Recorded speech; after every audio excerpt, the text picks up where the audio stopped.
So this is the next lecture regarding your subject agricultural microbiology. Today we will study small topics. In your syllabus there are some topics like cyanobacteria or mycorrhiza, ozola. They are very small topics. We will discuss all those in today's lecture. Right? So we will start from cyanobacteria. What is cyanobacteria? हमने first time में पढ़ा था बच्चे, जिस दिन first day हमने microbes के बारे में पढ़ना स्टडी किया था कि माइक्रोब्स क्या होते हैं, क्या उसमें सिर्फ और सिर्फ बैक्टीरिया आते हैं या उसके अलावा भी कोई ऑर्गेनिज्म हैं जो माइक्रोब्स में, जिनको हम माइक्रोब्स में कंसिडर करते हैं। उनमें ही हमने पढ़ा था साइनोबैक्टीरिया के बारे में, जिसको हम ब्लू ग्रीन एल्गी के नाम से भी जानते हैं। साइनोबैक्टीरिया भी कहा जा सकता है और ब्लू ग्रीन एल्गी भी बोला जा सकता है। डिफरेंस क्या है, क्यों हम साइनोबैक्टीरिया को जो नॉर्मल बैक्टीरिया हैं उसकी कैटेगरी में कंसीडर नहीं करते, क्यों ये अलग है बाकी बैक्टीरिया से? है बैक्टीरिया ही, ग्राम नेगेटिव बैक्टीरिया है, लेकिन इनको ब्लू ग्रीन एल्गी भी बोला जाता है। अब बच्चे एल्गी अलग ऑर्गेनिज्म है, बैक्टीरिया अलग ऑर्गेनिज्म है, तो हम कैसे एक बैक्टीरिया को ब्लू ग्रीन एल्गी बोल सकते हैं या क्यों ऐसा बोलते हैं? हम कुछ मेजर डिफरेंसेस हैं बैक्टीरिया और साइनोबैक्टीरिया के अंदर, जैसे कि जितने भी बैक्टीरिया हैं वो फोटोसिंथेटिक भी हो सकते हैं, नॉन फोटोसिंथेटिक भी हो सकते हैं, उसमें कोई डाउट नहीं है। वैसे ही जो साइनोबैक्टीरिया है वो एक फोटो ऑटोट्रॉफिक बैक्टीरिया है। फोटो ऑटोट्रॉफिक मतलब वो अपना खाना खुद बनाता है, फोटोसिंथेसिस करता है, इसलिए हम उसको फोटो ऑटोट्रॉफिक बैक्टीरिया बोलते हैं। लेकिन साइनोबैक्टीरिया सिर्फ और सिर्फ एक ऐसा बैक्टीरिया है जो ऑक्सीजेनिक फोटोसिंथेसिस करते हैं।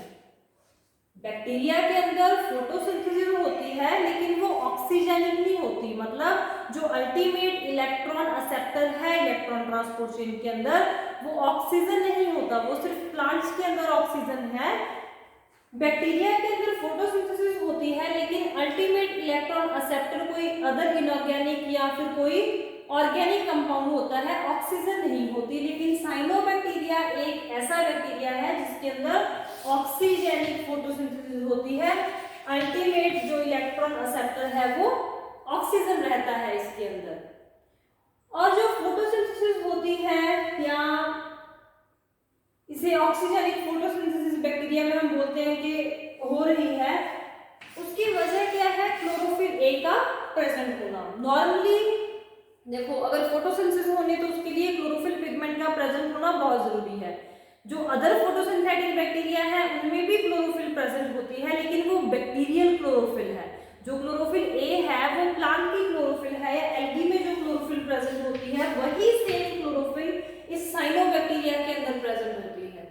इसीलिए इसको हम एल्गी कंसिडर करते हैं, ब्लू ग्रीन एल्गी, क्योंकि इसके अंदर बहुत सारे कैरेक्टर्स हैं जो एल्गी के साथ मैच करते हैं, जैसे कि ऑक्सीजेनिक फोटोसिंथेसिस का होना, क्लोरोफिल ए का प्रेजेंट होना। बाकी हमने बैक्टीरिया का स्ट्रक्चर पढ़ा है, यहाँ पे भी आपको एक स्ट्रक्चर दिख रहा होगा। किसी भी बैक्टीरिया के स्ट्रक्चर में आपने ये थाइलाकॉइड्स, ये वाली चीज ड्रॉ नहीं की, क्योंकि जो थाइलाकॉइड्स है द साइट ऑफ फोटोसिंथेसिस वो सिर्फ प्लांट्स के अंदर प्रेजेंट होते हैं, है ना। जो प्लांट सेल है उसके अंदर थाइलाकॉइड्स प्रेजेंट होते हैं, या जो एल्गी है जो फोटोसिंथेसिस करती है उस ऑर्गेनिज्म के अंदर थाइलाकॉइड्स प्रेजेंट होते हैं। जो नॉर्मल बैक्टीरिया है उसके अंदर क्लोरोफिल ऐसे ही साइटोप्लाज्म में प्रेजेंट होती है, लेकिन साइनोबैक्टीरिया के अंदर स्पेशल थाइलाकॉइड स्ट्रक्चर्स प्रेजेंट होते हैं जैसे बाकी एल्गी या प्लांट सेल्स के अंदर होते हैं।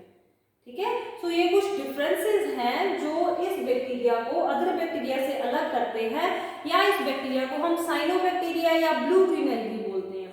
वो कौन कौन से डिफरेंसेस हैं? एक तो ऑक्सीजेनिक फोटोसिंथेसिस का प्रेजेंट होना, दूसरा क्लोरोफिल ए का प्रेजेंट होना, तीसरा थाइलाकॉइड्स का प्रेजेंट होना। ये इसके कैरेक्टर्स भी हैं साइनोबैक्टीरिया के, और वो मेन कैरेक्टर्स भी हैं जो इसको बाकी बैक्टीरिया से अलग करते हैं, या वो कैरेक्टर्स भी हैं जो इसकी रिजेम्बलेंस एल्गी के साथ दिखाते हैं, इसलिए हम इसको ब्लू ग्रीन एल्गी या फिर साइनोबैक्टीरिया बोलते हैं। इसके अलावा अदर पिगमेंट्स प्रेजेंट हो सकते हैं साइनोबैक्टीरिया के अंदर, जैसे कैरोटीनॉइड्स हो गया, फाइकोबिलिन्स हो गया, फाइकोरिथ्रिन, फाइकोसाइलिन पिगमेंट्स प्रेजेंट होते हैं। ग्राम नेगेटिव बैक्टीरिया है। बैक्टीरिया है तो यूनिसेलुलर भी हो सकता है। नॉर्मली हम बोलते हैं कि बैक्टीरिया ज्यादातर यूनिसेलुलर होते हैं, लेकिन जो ब्लू ग्रीन एल्गी है वो यूनिसेलुलर भी हो सकती है, मल्टीसेलुलर या जिसको हम फिलामेंटस बोलते हैं वो ऑर्गेनिज्म भी साइनोबैक्टीरिया की कैटेगरी में आते हैं। यूनिसेलुलर भी, मल्टीसेलुलर भी। मल्टीसेलुलर मतलब फिलामेंटस, फिलामेंट की फॉर्म में। और जो साइनोबैक्टीरियल ऑर्गेनिज्म फिलामेंटस होते हैं, फिलामेंट की फॉर्म में प्रेजेंट होते हैं, उनको बोला जाता है ट्राइकोन्स। यहाँ पे मैंने डायग्राम भी बना रखी है ट्राइकोन की। ऐसे एक फिलामेंटस ऑर्गेनिज्म है, वो बहुत सारे सेल्स में डिवाइड हो रखा है। हर सेल को हार्मोगोन बोलते हैं, और जब कोई दो सेल आपस में जुड़ जाते हैं, उनकी फ्यूजन हो जाती है, तो उस जो ज्वाइन हुआ सेल है उसको हम नेक्रीडियम भी बोल देते हैं, ब्लू ग्रीन एल्गी के अंदर या फिर साइनोबैक्टीरियल ऑर्गेनिजम्स के अंदर। इसके अलावा जो साइनोबैक्टीरिया है या ब्लू ग्रीन एल्गी है, उन ऑर्गेनिजम्स का एक बहुत मेन रोल होता है नाइट्रोजन फिक्सेशन के अंदर। जो हमने लास्ट टाइम पे पढ़ा था नाइट्रोजन फिक्सेशन जो बैक्टीरिया करवाते हैं, उसमें साइनोबैक्टीरिया बहुत ज्यादा रोल प्ले करते हैं। साइनोबैक्टीरिया भी प्लांट को नाइट्रोजन फिक्स करके देते हैं। वो नाइट्रोजन कहाँ पे फिक्स होती है? आपको पता है कि नाइट्रोजन फिक्स करने के लिए हमें एनारोबिक कंडीशन चाहिए होती है, हमें नाइट्रोजिनेज एंजाइम चाहिए होता है। वही बैक्टीरिया नाइट्रोजन फिक्स कर सकता है जिसके पास नाइट्रोजिनेज एंजाइम है, और नाइट्रोजिनेज एंजाइम की वर्किंग के लिए जरूरी होती है एनारोबिक कंडीशंस। सो बहुत सारे साइनोबैक्टीरियल ऑर्गेनिजम्स ऐसे हैं जिनके अंदर हेटेरोसिस्ट नाम के सेल बनते हैं। ये पूरा ऑर्गेनिज्म है, मल्टीसेलुलर है, फिलामेंटस है, बहुत सारे सेल्स प्रेजेंट है उसके अंदर। नॉर्मल सेल्स को हम वेजिटेटिव सेल बोल देते हैं, लेकिन कुछ बड़े स्पेशलाइज्ड सेल्स होते हैं जिनको बोला जाता है हेटेरोसिस्ट। और हेटेरोसिस्ट वो सेल है जिसके अंदर ऑक्सीजन प्रेजेंट नहीं होती, जिसके अंदर एनारोबिक कंडीशंस होती है, नाइट्रोजिनेज एंजाइम प्रेजेंट होता है, जिसकी वजह से यहाँ पे नाइट्रोजन फिक्स हो सकती है। सो अगर कोई साइनोबैक्टीरिया या blue green algae nitrogen fix करके दे रहा है तो वो किसकी वजह से देता है? हेटेरोसिस्ट की वजह से। या नाइट्रोजन फिक्सेशन कहाँ पे होती है? हेटेरोसिस्ट में। हेटेरोसिस्ट है क्या?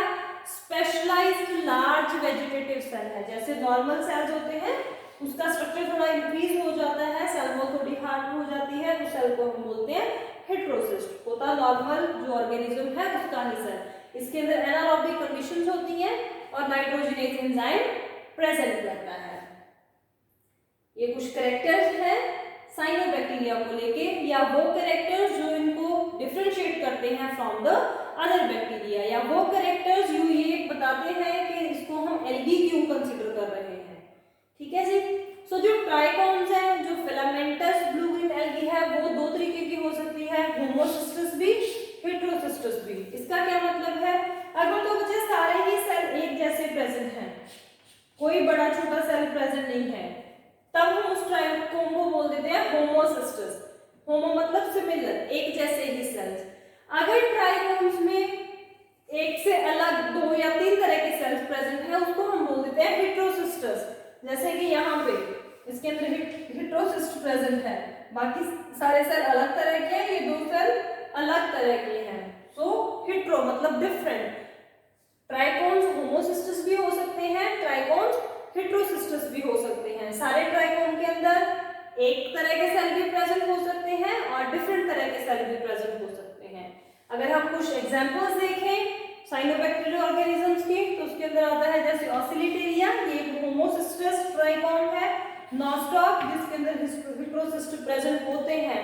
नॉस्टॉक वो ब्लू ग्रीन एल्गी है जो नाइट्रोजन फिक्सेशन में बहुत ज्यादा रोल प्ले करती है, और ये एक हेटेरोसिस्टस ट्राइकोन है।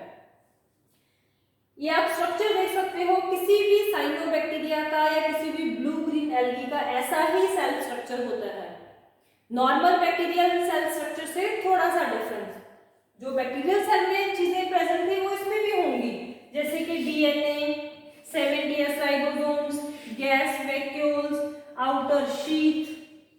लेकिन कुछ कैरेक्टर्स नॉर्मल बैक्टीरियल सेल से अलग प्रेजेंट होते हैं, जैसे कि इसके अंदर थाइलाकॉइड्स, मेन थाइलाकॉइड्स प्रेजेंट है। ये सारे इतने सारे जो स्ट्रक्चर्स ड्रॉ कर रखे हैं, दे ऑल आर थाइलाकॉइड्स। एक और बात, जैसे कि स्टार्च फूड स्टोर करता है या जो प्लांट्स है वो फूड स्टोर करते हैं स्टार्च की फॉर्म में, वैसे ही जो साइनोबैक्टीरिया है वो फूड स्टोर करते हैं साइनोफाइसिन फूड ग्रेन्यूल्स की फॉर्म में। These are cyanophycin food granules की फॉर्म में, मतलब साइनोबैक्टीरिया के अंदर फूड स्टोर होता है in the form of cyanophycin. इसके अलावा कार्बोक्सिसोम्स प्रेजेंट हो सकते हैं। कार्बोक्सिसोम्स वो ऑर्गेनेल्स, वो जगह है जहां पे फोटोसिंथेसिस या फिर रेस्पिरेशन का जो पार्ट है वो रोल प्ले होता है। सो नॉर्मल बैक्टीरियल सेल से थोड़ा सा अलग स्ट्रक्चर है। सबसे ज्यादा मेजर डिफरेंस जो साइनोबैक्टीरियल सेल में जो चीजें प्रेजेंट हैं लेकिन नॉर्मल बैक्टीरियल सेल में नहीं है, दे आर द थाइलाकॉइड्स, और इन थाइलाकॉइड्स के अंदर क्लोरोफिल ए का प्रेजेंट होना। नॉर्मल किसी भी बैक्टीरिया के अंदर क्लोरोफिल ए नहीं होती, बैक्टीरियल क्लोरोफिल्स प्रेजेंट होती हैं बीसी, लेकिन जो साइनोबैक्टीरिया है, जो ब्लू ग्रीन एल्गी है, उसके अंदर क्लोरोफिल ए प्रेजेंट होती है। सो ऐसा कुछ स्ट्रक्चर होता है किसी भी साइनोबैक्टीरिया का या किसी भी ब्लू ग्रीन एल्गी का। अगर हम रिप्रोडक्शन की बात करें तो cyanobacteria can reproduce through binary fission, एक सेल का दो सेल में डिवाइड हो जाना, थ्रू बडिंग, एक पूरे ट्राइकोम से या एक पूरे ऑर्गेनिज्म से एक छोटी सी बड का निकल जाना और फिर उसने आगे चल के नया ऑर्गेनिज्म बना देना। बडिंग के थ्रू भी रिप्रोड्यूस कर सकता है। फ्रेगमेंटेशन मतलब एक ट्राइकोम अगर पार्ट में ब्रेक हो जाए, जैसे अर्थफॉर्म में होता है ये वाला नया ऑर्गेनिज्म, नीचे वाला नया ऑर्गेनिज्म, फ्रेगमेंटेशन से भी हो सकता है। जब एक पूरे ट्राइकोम का या पूरे ऑर्गेनिज्म का छोटा हिस्सा टूटता है जिससे नया ऑर्गेनिज्म बनना है, फ्रेगमेंटेशन होती है, उस छोटे पार्ट को बोला जाता है हार्मोगोनिया। सो हार्मोगोनिया आपको पता होना चाहिए, वो पार्ट किसी भी साइनोबैक्टीरिया का जो फ्रेगमेंटेशन के बाद टूट के नए ऑर्गेनिज्म को बनाता है, उसको हम बोलते हैं हार्मोगोनिया। या फिर मल्टीपल फिशन भी हो सकती है, एक सेल दो से ज्यादा सेल में डिवाइड भी कर सकता है। तो ये कुछ रिप्रोडक्शन के मैकेनिज्म्स हैं जिनके थ्रू साइनोबैक्टीरिया या ब्लू ग्रीन एल्गी जो है वो रिप्रोड्यूस करती है। एक बहुत इंपॉर्टेंट टर्म है साइनोबैक्टीरिया के अंदर, दैट इज एकाइनेट्स। एकाइनेट्स क्या होते हैं? These are the survival cells. जैसे कोई भी साइनोबैक्टीरिया है उसको किसी अनफेवरेबल कंडीशन को सर्वाइव करना है, तो वो क्या करते हैं, अब जैसे इंट्रोसिस्ट बनता है वैसे ही किसी एक या दो सेल के अंदर फूड रिजर्व कर लेते हैं और उसके ऊपर एक बहुत हार्ड कवरिंग आ जाती है सेल के ऊपर, और वो हार्ड कवरिंग वाला सेल जिसके अंदर फूड भी स्टोर है वो अनफेवरेबल कंडीशंस को सर्वाइव कर सकता है। जब तक कंडीशंस फेवरेबल नहीं आती तब तक वो वैसे का वैसे ही पड़ा रहता है। उन सेल्स को बोला जाता है एकाइनेट्स, और एकाइनेट्स अनफेवरेबल कंडीशंस के बाद दोबारा जन्म लेते हैं जो नॉर्मल ब्लू ग्रीन एल्गी के सेल्स हैं या साइनोबैक्टीरिया के सेल्स हैं। तो एकाइनेट्स आपको पता होना चाहिए क्या होते हैं, साइनोबैक्टीरिया के ही सेल्स हैं, साइनोबैक्टीरियल ऑर्गेनिज्म ही हैं, वो सिर्फ और सिर्फ सेल के अंदर फूड स्टोर करके उसको हार्ड कवर कर लेते हैं सो दैट वो अनफेवरेबल कंडीशंस को सर्वाइव कर सके। उन सेल्स को बोला जाता है एकाइनेट्स। फंक्शंस क्या है साइनोबैक्टीरिया के, हेल्प क्या करते हैं साइनोबैक्टीरिया? एक तो मैंने आपको पहले ही बता दिया, नाइट्रोजन फिक्सेशन, सॉइल की फर्टिलिटी इंक्रीज करते हैं, प्लांट्स को नाइट्रोजन फिक्स करके देते हैं, सॉइल के अंदर नाइट्रोजन का जो अमाउंट है उसको इंक्रीज करते हैं। नाइट्रोजन फिक्सेशन कहाँ पे होती है? नाइट्रोजन फिक्सेशन साइनोबैक्टीरिया में हेटेरोसिस्ट के अंदर। उसके अलावा फोटोसिंथेसिस करते हैं, बहुत सारे एक्वेटिक एनिमल्स हैं जिनका फूड होते हैं ये साइनोबैक्टीरिया, वो साइनोबैक्टीरिया को यूज करते हैं as a food. So food देते हैं एक्वेटिक एनिमल्स को। या फिर आपने एक बहुत कॉमन प्रोटीन सोर्स सुना होगा स्पाइरुलिना, ह्यूमंस भी कंज्यूम करते हैं उसको, प्रोटीन रिच होता है ये। स्पाइरुलिना कुछ नहीं है, एक साइनोबैक्टीरिया ही है, उस साइनोबैक्टीरिया को ह्यूमंस कंज्यूम कर सकते हैं for the requirement of protein. So protein rich source है फॉर ह्यूमन कंजप्शन। सो ये कुछ एडवांटेजेस हैं या बेनिफिट्स हैं साइनोबैक्टीरिया के। आई होप अब आपको साइनोबैक्टीरिया या नॉर्मल बैक्टीरिया के बारे में चीजें क्लियर हुई होंगी।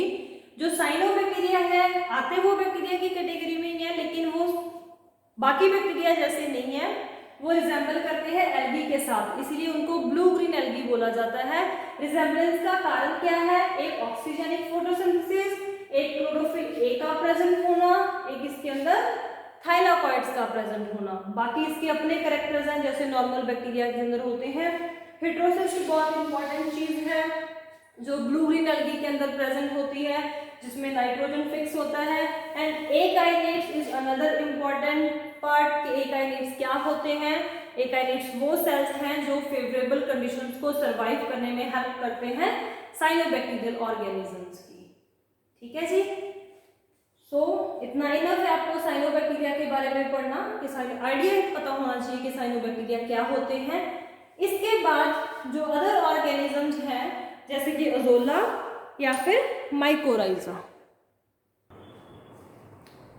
So the next micro organism इसके बारे में हम स्टडी करेंगे, दैट इज अजोला। अजोला क्या है? आपने बहुत बार ये नेम सुना भी होगा। Azolla is a fern. Ferns क्या होते हैं? अब बहुत सारे लोअर प्लांट्स हैं। जब हम प्लांट्स की क्लासिफिकेशन पढ़ते हैं तो हम बोलते हैं कि प्लांट्स को डिवाइड किया जाता है, ब्रायोफाइट्स हैं, ट्रिडोफाइट्स हैं, जिम्नोस्पर्म्स हैं, एंजियोस्पर्म्स हैं, है ना, अलग अलग तरह के प्लांट्स हैं, लोअर प्लांट्स। सो एक ब्रायोफाइट्स का ग्रुप है, एक ट्रिडोफाइट्स का ग्रुप है। जो ब्रायोफाइट्स है या ट्रिडोफाइट्स है वो प्लांट्स ही है, लेकिन कंप्लीटली एंजियोस्पर्म्स या जिम्नोस्पर्म्स जैसे प्लांट नहीं है। वेस्कुलर सिस्टम नहीं है developed, proper roots shoots develop नहीं है, डिविजन प्रॉपर नहीं है उनके, और जो ऑर्गन्स हैं उनकी। सो उनके बेसिस पे अलग अलग कैटेगरीज बना दी हैं। उनमें से एक कैटेगरी है ट्रिडोफाइट्स। ट्रिडोफाइट्स इस कैटेगरी के अंदर आते हैं आगे फर्न्स। सो ट्रिडोफाइट्स की फर्न कैटेगरी में आता है अजोला। अजोला क्या है? It is a fern. इसके और बहुत सारे नेम्स हैं अजोला को, इसके अलावा बहुत अलग अलग नेम से जाना जाता है, जैसे कि इसको मॉस्किटो फर्न भी बोलते हैं, इसको डाकोवीड फर्न भी बोला जाता है, इसको फेरी मॉस भी बोला जाता है, इसको वाटर फर्न भी बोलते हैं। सो अजोला अगर कोई आपसे पूछे, वो एक प्लांट नहीं है, that is a fern. Fern plants की किस ग्रुप में आता है? ट्रिडोफाइट्स में, क्योंकि ये कंप्लीटली डेवलप्ड प्लांट नहीं होते, ग्रीन ही है, लीफी स्ट्रक्चर ही है इनका, लेकिन इसमें complete root shoot leaf vascular system वैसा सिस्टम डेवलप नहीं होता। हम इसको बोल सकते हैं प्रिमिटिव प्लांट्स। ठीक है, सो फर्न्स की कैटेगरी में आते हैं, ट्रिडोफाइट ग्रुप में आते हैं अजोला। इसके बहुत अलग अलग नेम्स हैं, मॉस्किटो फर्न, डाकोवीड फर्न, फेरी मॉस या फिर वाटर फर्न। कौन सी फैमिली को बिलोंग करता है? जैसे प्लांट्स की, एनिमल्स की फैमिलीज होती हैं, जब हम उसकी हायरार्की पढ़ते हैं, वैसे ही अजोला या फर्न्स की एक फैमिली है, दैट इज साल्विनेसी। साल्विनेसी फैमिली में आता है अजोला। इसके कैरेक्टर्स हैं जो साल्विनेसी फैमिली के मेंबर्स के साथ रिजेंबल करते हैं, इसलिए हमने इसको साल्विनेसी फैमिली में रखा है। अगर हम इसके स्ट्रक्चर की बात करें तो इसका स्ट्रक्चर लीफी स्ट्रक्चर है बच्चे, मॉस जैसा स्ट्रक्चर होता है, ऐसे करके। आप डिफरेंशिएट नहीं कर सकते कि कौन सा लीफ है, कौन सी स्टेम है, कौन सी रूट है, वैसा स्ट्रक्चर प्रेजेंट ही नहीं होता उसमें। सिर्फ और सिर्फ एक लीफी स्ट्रक्चर होता है ग्रीन कलर का, उसकी अलग अलग जगह से डिवीजन हुई होती है बस। वैसे स्ट्रक्चर देखने में वो ऐसे लगता है जैसे मॉसेज होते हैं। ब्रायोफाइट्स में आते हैं मॉस, ये भी लोअर प्लांट्स हैं, जैसे ट्रिडोफाइट्स है, ट्रिडोफाइट्स से भी primitive that is bryophytes. Bryophytes में भी आगे कैटेगरीज हैं, उनमें से एक कैटेगरी है मॉस। जैसे दिखने में मॉस है वैसे ही दिखने में ये लीफी स्ट्रक्चर है, क्योंकि अगर आप ट्रिडोफाइट्स की बात करो या फर्न्स की बात करो ना, फर्न्स कंप्लीटली आपको बहुत ज्यादा प्लांट से रिजेंबल करते हैं, इनका पूरा एक स्ट्रक्चर दिखता है आपको ऐसे करके। लेकिन हालांकि ये फर्न है, फिर भी इसका स्ट्रक्चर देखने में मॉस जैसा होता है, सिर्फ और सिर्फ लीफी स्ट्रक्चर दिखेगा आपको। अगर आप कभी भी अजोला को देखोगे, वाटर जो है, कोई भी वाटर बॉडी पानी के सिर्फ ऊपर ऊपर ग्रो करता है। अगर हम इसकी रिप्रोडक्शन की बात करते हैं तो एसेक्सुअली भी रिप्रोड्यूस करता है, एसेक्सुअली सिर्फ इसकी फिशन होती है, स्प्लिटिंग होती है।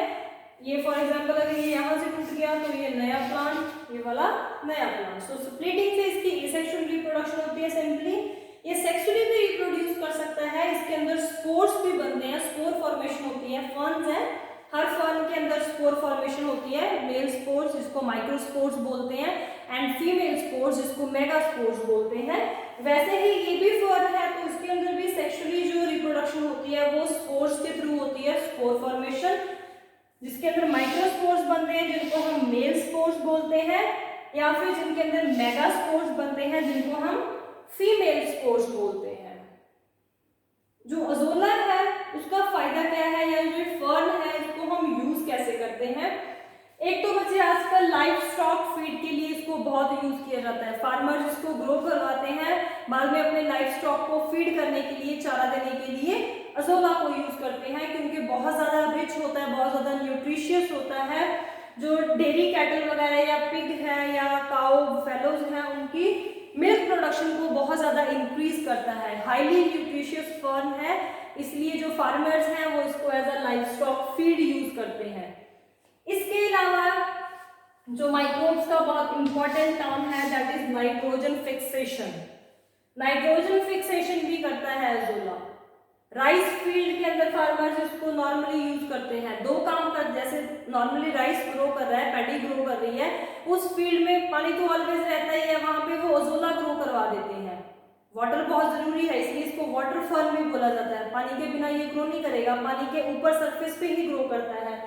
तो राइस फील्ड में उस पानी के ऊपर अजोला ग्रो करता है। दो काम करता है वहां पे, एक तो नाइट्रोजन फिक्स करके देता है उस राइस फील्ड को, क्योंकि नाइट्रोजन फिक्स करना उसका एक काम है। सेकेंड इज वो एज अ मल्च भी यूज होता है। राइस फील्ड में नीचे से पूरा कवर कर देता है उस फील्ड को, और वहां से कोई अदर जो वीड वगैरह है वो सॉइल से बाहर ही नहीं निकल पाते। जो वीड है उसकी भी मैनेजमेंट करता है थ्रू मल्चिंग मेथड। मतलब हम वीड्स को स्प्रेस कर देते हैं, और वो स्प्रेस करने के लिए जो मल्च यूज हो रही है वो वहां पे क्या है, इटसेल्फ अजोला ही है।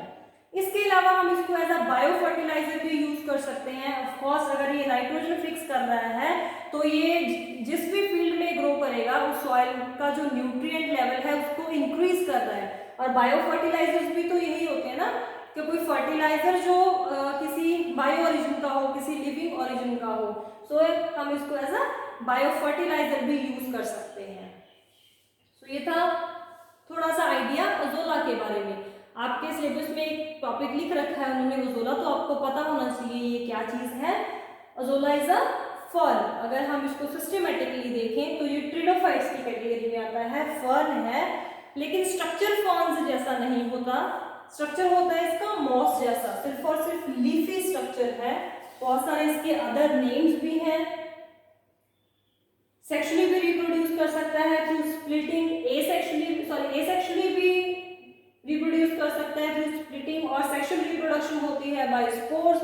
दोनों तरह के स्पोर्स बनते हैं, माइक्रोस्पोर्स भी एंड मेगास्पोर्स भी, मतलब मेल गैमेट्स भी एंड फीमेल गैमेट्स की। और ये है इसके सारे यूजेस, जैसे कि लाइफ स्टॉक को फीड करने के लिए, मिल्क प्रोडक्शन को इंक्रीज करने के लिए, नाइट्रोजन फिक्स करने के लिए, राइस फील्ड में एज अ मल्च भी यूज कर सकते हैं हम इसको। और इन सारे कैरेक्टर्स की वजह से ये एक बायो फर्टिलाइजर की कैटेगरी में भी आता है। तो ये थी कुछ चीजें अजोला के बारे में।